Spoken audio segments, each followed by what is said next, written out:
Chairman Roskin, Ranking Member Lewis, and members of the subcommittee, thank you for holding this important hearing. I'm grateful for the opportunity to testify on the impact of tax-related identity theft on taxpayers in Northeast Ohio and across the country. Let me start with my personal story. Last May, I received a notice from the IRS stating they had some questions for me about my 2014 tax return. I found this troubling because I had yet not filed my return. Because of the tax code's complexity, my return requires many forms that rarely arrive before April 15th filing deadline. So like every year, I filed an extension for my 2014 return until October. After receiving that IRS notice in May, I immediately called the IRS, hoping to swiftly confirm that this was just an IRS error. Unfortunately, there was nothing quick about the call. It took almost 2 hours, and I didn't get an answer. My level of concern intensified, and I realized that something was very wrong. When I returned to Washington the next week for votes, I reached out to the IRS office here. I finally got some answers. I learned that sometime in 2015, my personal information had been stolen. Someone then used the information to electronically file a fraudulent tax return for my wife and I.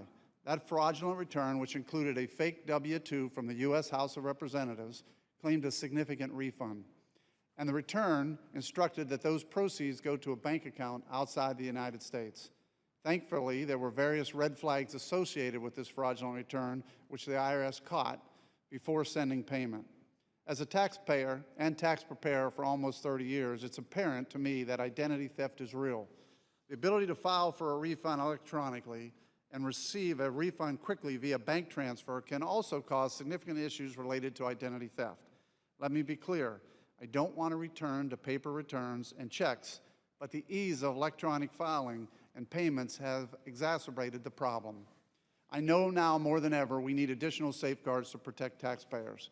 I personally have heard from many Northeast Ohio taxpayers about their experiences dealing with tax-related identity theft. My district office regularly assists constituents who are ID theft victims. I just never thought it would happen to me. Of course, this is not just a Northeast Ohio problem. Tax-related identity theft is an evolving criminal activity that targets innocent taxpayers nationwide and robs the Treasury of billions of dollars each year. I'm committed to finding a way to crack down on the growing threat that has devastated millions of taxpayers.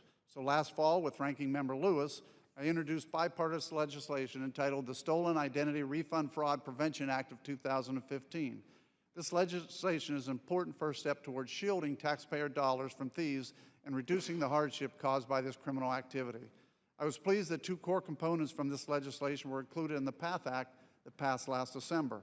One closes a large gap between when employers provide W-2s to their employees and when they are required to provide them to the government.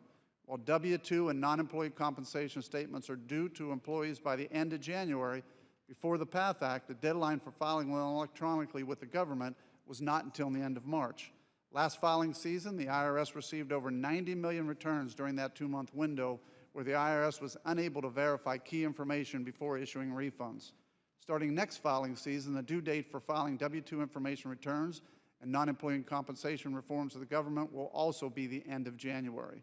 Closing this window is a key step in enabling the IRS to prevent the continuing issuance of billions of dollars in fraudulent tax returns. Even though that provision does not go into effect until next filing season, I'm pleased that some employees with large volumes of W-2s were proactive on this issue and agreed this filing season to voluntarily file their W-2s with the government early in this year. According to Tax Commissioner Guskin's testimony last week before the Finance Committee, the IRS received over 25 million early submissions, most of which came by the end of January. The second provision of my bill included the PATH Act allows the IRS to require permitted truncated Social Security numbers on W-2s. Previously, while the IRS by regulation could require truncated Social Security numbers on Forms 1099, they were prohibited by statute from doing the same on W-2s. This common sense provision will better protect sensitive taxpayer personal information that was previously at risk. Mr. Chairman, tax-related identity theft is one of the most pressing challenges that we face in the world of tax administration. This complex and evolving threat requires cooperation from Congress, the IRS, state revenue agencies, and industry stakeholders. I would also like to applaud the IRS for creating the Social Security Summit initiative to collaborate in fighting tax-related identity theft, and I am pleased to hear that the public-private partnership has resulted in a greater sharing of resources to improve identity theft detection and prevention.